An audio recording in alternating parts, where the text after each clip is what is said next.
സെഫാനിയ 2-ാം അധ്യായം.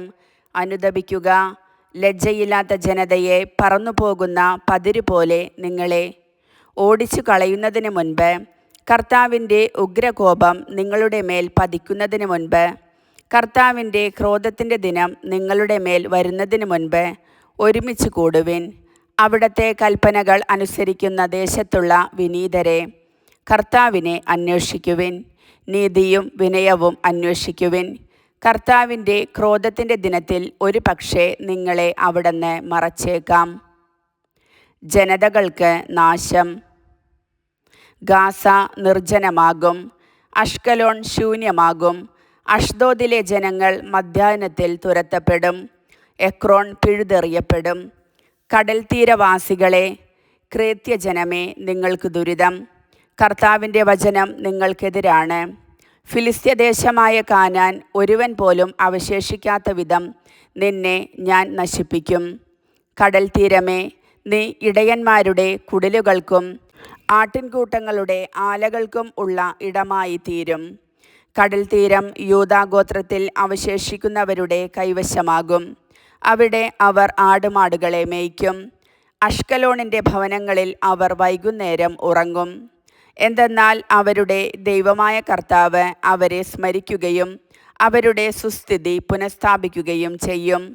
മൊവാബിൻ്റെ അധിക്ഷേപങ്ങളും എൻ്റെ ജനത്തെ നിന്ദിക്കുകയും അവരുടെ ദേശത്തിനെതിരായി വീമ്പടിക്കുകയും ചെയ്ത അമ്മോന്യരുടെ പരിഹാസവും ഞാൻ കേട്ടിരിക്കുന്നു. അതിനാൽ ഇസ്രായേലിൻ്റെ ദൈവമായ സൈന്യങ്ങളുടെ കർത്താവ് അരുളിച്ചെയ്യുന്നു, ഞാനാണേ മൊവാബ് സോദോമിനെ പോലെയും അമ്മോന്യർ ഗൊമോറായെ പോലെയും മുൾപ്പടർപ്പും ഉപ്പുകുഴികളും നിറഞ്ഞ നിത്യശൂന്യതയുടെ ദേശമായി തീരും. എൻ്റെ ജനത്തിൽ അവശേഷിക്കുന്നവർ അവരെ കൊള്ളയടിക്കും. എൻ്റെ രാജ്യത്തിൽ അവശേഷിക്കുന്നവർ അവ കൈവശപ്പെടുത്തും. ഇതായിരിക്കും അവരുടെ അഹങ്കാരത്തിനുള്ള പ്രതിഫലം. അവർ സൈന്യങ്ങളുടെ കർത്താവിൻ്റെ ജനത്തിനെതിരായി വീമ്പടിക്കുകയും അവരെ നിന്ദിക്കുകയും ചെയ്തു. കർത്താവ് അവർക്ക് ഭീതിതനായിരിക്കും. അവിടുന്ന് ഭൂമിയിലെ സകല ദേവന്മാരെയും നശിപ്പിക്കും. എല്ലാ ജനതകളും താന്താങ്ങളുടെ ദേശത്ത് അവിടത്തെ വണങ്ങും. എത്യോപ്യക്കാരെ, നിങ്ങളും എൻ്റെ വാളിനിരയാകും. അവിടുന്ന് ഉത്തരദിക്കിനെതിരെ കൈനീട്ടി അസീറിയായെ നശിപ്പിക്കും.